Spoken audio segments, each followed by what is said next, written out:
I did hear these people's voices. I heard them crying. There was permission to kill 300 people with collateral damage.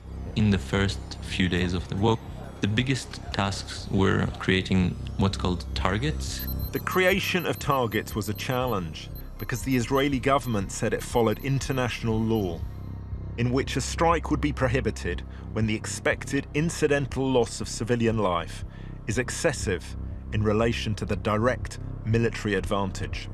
They set up this thing called the target factory, just finding locations and finding people, basically, to assassinate. There was an urge for extreme measures, so the convenient solution was to use non-human ways of creating targets, which is namely AI. There were a number of different systems. One ascribed a threat probability to any individual between 1 and 100. Anyone over a threshold of, say, 90 could be targeted.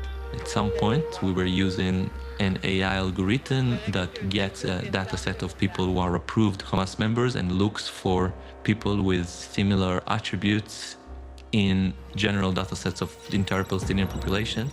In the previous rounds of violence, the number of civilian casualties deemed acceptable by the Israeli military had been much lower. A different decision was made for Gaza in 2023.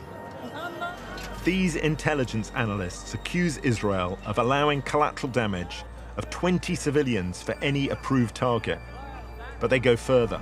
For especially important targets, it could be even higher. So there was permission to kill 300 people with collateral damage. Don't see the face of people if you like killing, you know. But the weird thing is that I did hear these people's voices, you know. And I was like, it's horrible to say this, but, you know, I heard them crying when their relatives were killed.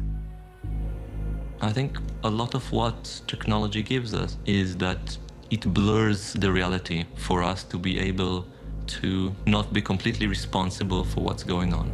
All three intelligence analysts are no longer on duty in the Israeli army.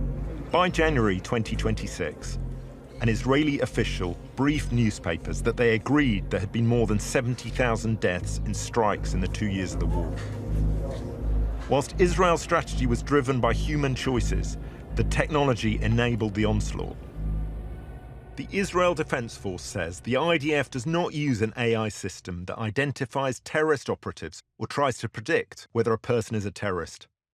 Information systems are merely tools for analysts in the target identification process.